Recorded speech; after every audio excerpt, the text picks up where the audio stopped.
Hi everyone, my name is Amanda Halverson and today I will be sharing with you my presentation on Chapter 16 from the book What Great Principals Do Differently by Todd Whitaker.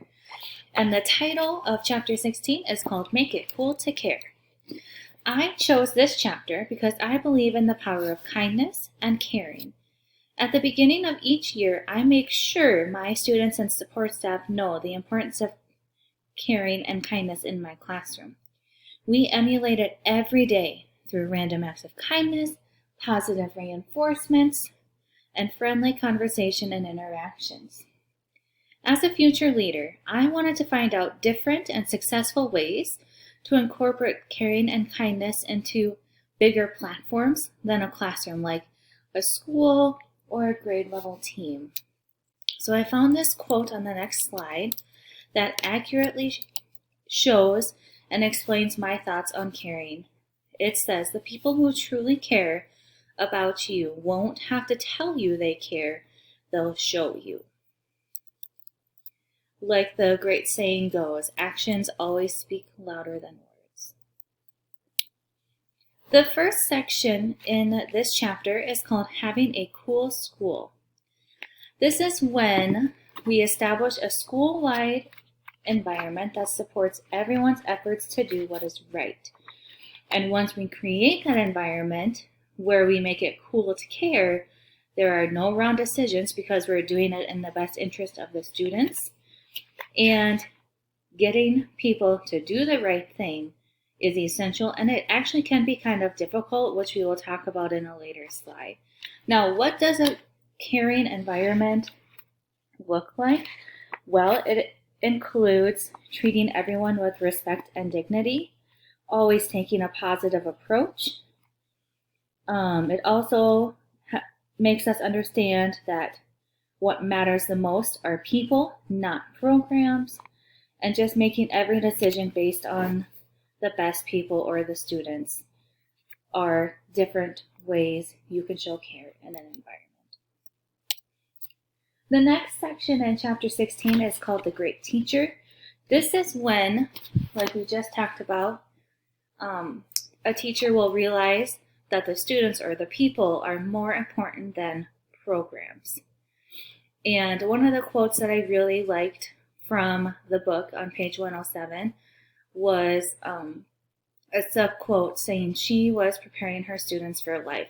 So not only was she getting them to care about what happens in the classroom, such as poetry or math or science, but she was also making sure that they were learning respect and that they were learning how to interact appropriately with each other. She was preparing her students for life, for the real world. That is what makes a great teacher. Now, who are the legends? Those are the heroes. We call them heroes because they not only have the greatest impact on students, but they also take an interest in the students' personal and family needs. If you were a supervisor, you would also translate that to staff. So you would take an interest in the staff's personal and family needs. And a legendary teacher is just those that may not follow the contract. Like they stay beyond their required work hours, and they have the greatest impact on the students. They do what is right no matter what others are doing around you. They do what is right no matter what else is going on. The next section was called Touch the Emotional Side. And one of the quotes that I think just really ties this up really nice is that great principals make it cool to care. They understand that behaviors and beliefs are tied to emotion, and they understand the power of emotion to jumpstart change. Now, one of the biggest impediments to change is fear, especially fear of the unknown. So to ignite that change, we must also touch the emotions of the staff, students, and administration, all that are involved.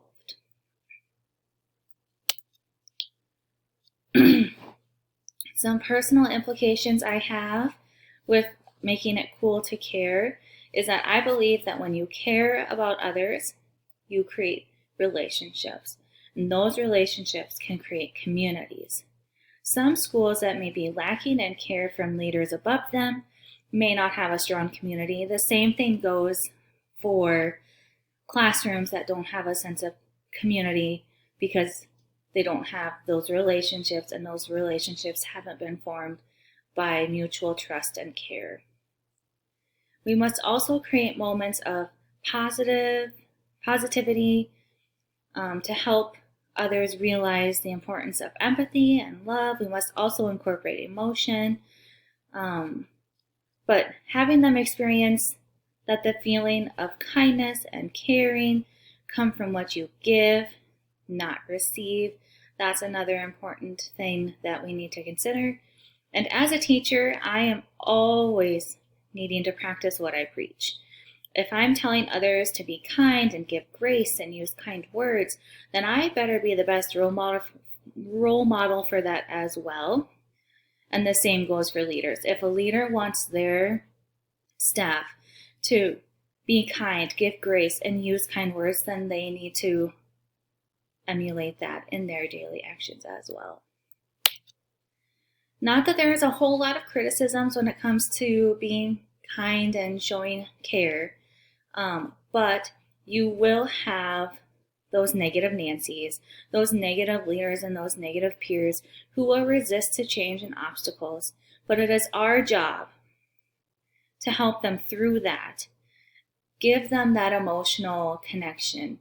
Give them the positivity that they need. Show them what it looks like to care.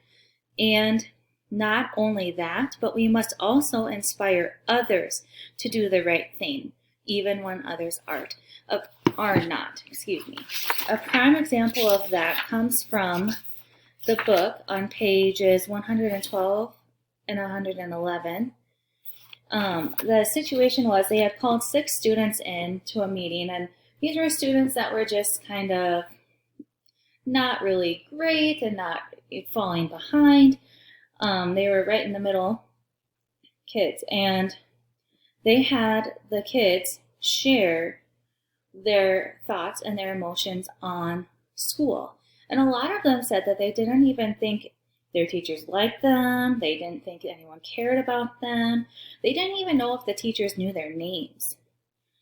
But then one of those negative leaders, one of those negative peers, just blurted out, who was a teacher, and said, and I quote, "Well, maybe if you had just done your homework, you would have done better. Maybe if you had tried more, you would have been more successful.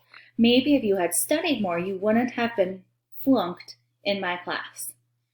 And because that was such an emotional moment for those teachers, hearing those kids say, "I don't feel loved, I don't feel cared for," that negative leader decided to react with self-defense, and those other teachers realized just how negative that leader, that peer was, and no one agreed, no one moved.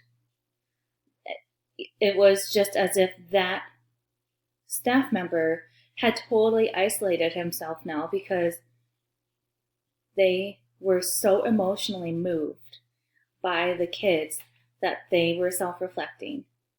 Now, did any of those leaders stand up to that negative person? No. But none of them laughed, none of them agreed. So that is a way that we can change others to help them decrease those negative leaders and peers. I hope you all enjoyed my presentation. I hope you learned a lot. And if you have any questions, you can always include them in your forum and your response, and I would love to answer them for you. Thanks. Have a good night.